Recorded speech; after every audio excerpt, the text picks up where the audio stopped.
What's up, guys? Welcome back to the Educated Barfly. Today I'm going to make for you a Rob Roy. Now, most of you know that a Rob Roy is a Scotch Manhattan, but what you may not know is that the first recorded recipe was from the Waldorf-Astoria Hotel in New York City around 1895, and that it most probably took its name after a play that was done, a very famous play that was done about the great Scotsman Rob Roy that premiered in Manhattan a couple years earlier. So that's what I got for you on it today. I'm just going to get into the cocktail real quick. This is going to be kind of an easy one. And this is what we're going to do. Just 2 dashes of Angostura Bitters. 1 ounce of sweet vermouth.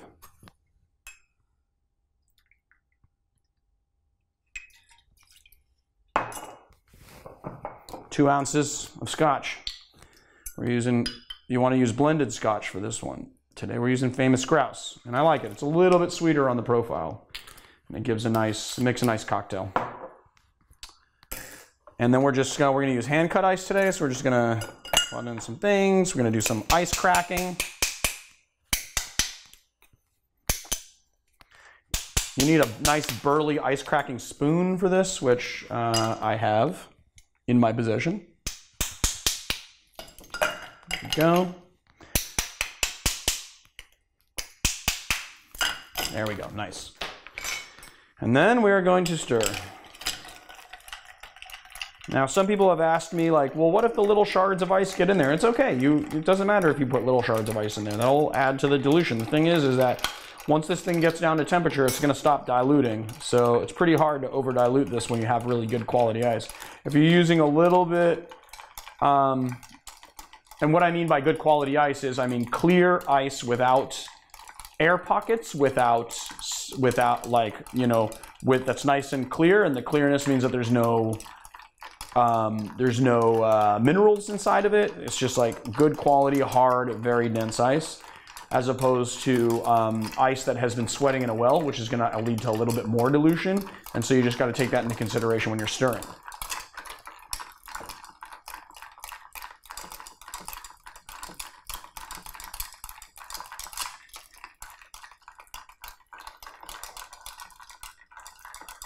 This is a rather large mixing glass.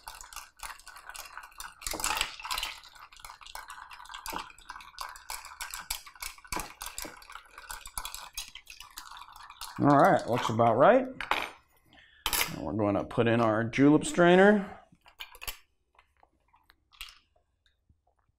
Strain into our cocktail glass.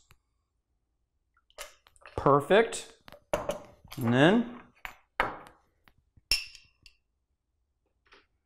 I like to let the cherry juice run off so as not to get at least too much in the cocktail. It's kind of my pet peeve a little bit. Let me just drop that cherry in. And there you have it, my friends, the Rob Roy. Now let's taste it and see what we've gotten ourselves into.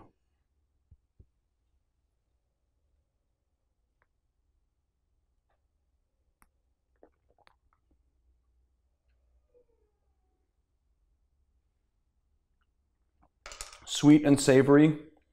It's got some hints of smoke, and that's really what it's going to differentiate it from its cousin, the Manhattan. But it's a beautiful drink, and I think you guys will like it, especially if you're into Scotch. So there you have it, my friends, the Rob Roy.